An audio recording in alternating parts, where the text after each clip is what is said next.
Sitting చేస్తారు. ఈరోజు slab పడుతుంది అనమాట. దానికనేసి ఈరోజు నేను కొంచెం బిజీగా ఉంటాను. ఈరోజే కాదు, ఇక్కడ నుంచి మనం బిజీయే.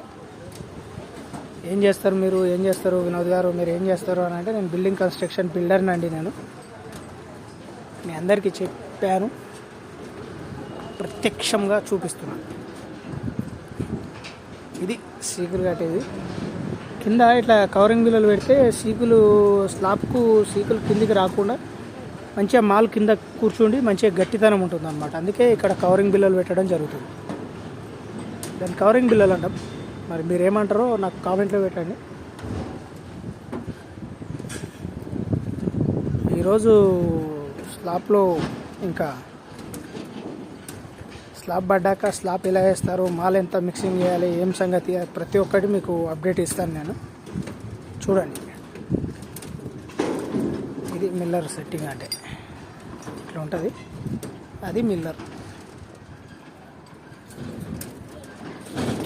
మిల్లర్ వచ్చేసి మాల్ కలుపుకుంటుంది అన్నమాట. తెలియని వాళ్ళకి చెప్తున్నా, అందరికీ తెలుసు మ్యాక్సిమం.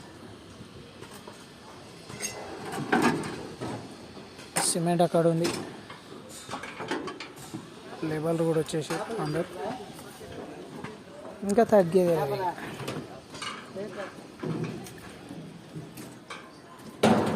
మనం చేసే మన ప్రతి పనిలో ఒక నిబద్ధతతో, నిష్క్రమంగా, హ్యాపీగా ఒక పనితో, ఒక కంటెంట్తో చేసుకుంటూ పోవాలి. అది ఏదైనా సరే. వినోద్కు తొందరగా కోపం వస్తుంది అంటే వస్తుంది. ఎవరైనా చెడుగా మాట్లాడితే కోపం వస్తుంది. వాళ్ళు ఎందుకు పెడుతుర్రు, ఏం సంగతి, బ్యాడ్ కామెంట్లు పెడితే కోపం రాకుండా సైలెంట్గా ఉండాలనేది మనం గాంధీగిరితనం కాదు. మనము మోమాటం లేకుండా ఎప్పుడైతే ఏదైతే చెప్తామో అది ఖచ్చితంగా ఎదుటోడికి అర్థమవుతుంది. మనం సైలెంట్గా ఉన్నంతసేపు వాడు చాతకంతనంగా తీసుకొని ఇంకా చెలరేగిపోతుంటారు అన్నమాట.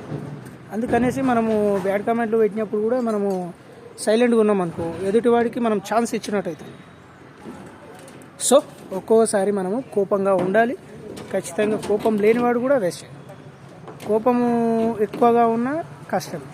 ప్రేమ ఉండాలి, కోపం ఉండాలి, జాలి ఉండాలి, దయ ఉండాలి, కరుణ ఉండాలి, ప్రేమతత్వం ఉండాలి, అన్నీ ఉండాలి. ఎదుటోడికి చెప్పాలి. ఒక టీచరు స్టూడెంట్ని కొడుతుందంటే వాడు సరిగ్గా చదవకపోతేనే కొడతాడు. చదువుకుంటే ఎందుకు కొడతాడు టీచర్? మనం అంతే. వాడు సరిగ్గా సక్రమంగా కామెంట్ పెట్టకపోతేనే ఇచ్చి పడేస్తాం. వాడు మర్యాదగా మంచిగా పెట్టిండు అనుకో, మనం ఎందుకు ఇస్తాం? మనం సీరియస్ కావడానికి కారణం కొన్ని ఉంటాయి. అవన్నీ ఇంకా ఎందుకులే. ఇప్పుడు నేను ఇక ఈరోజు స్లాప్ అవుతున్నది. మళ్ళీ తిరిగి 8 గంటలకు మనం కలుసుకొని హ్యాపీగా కుమ్మేద్దాం లైవ్. ఓకే, అందరికీ బాయ్. అందరికీ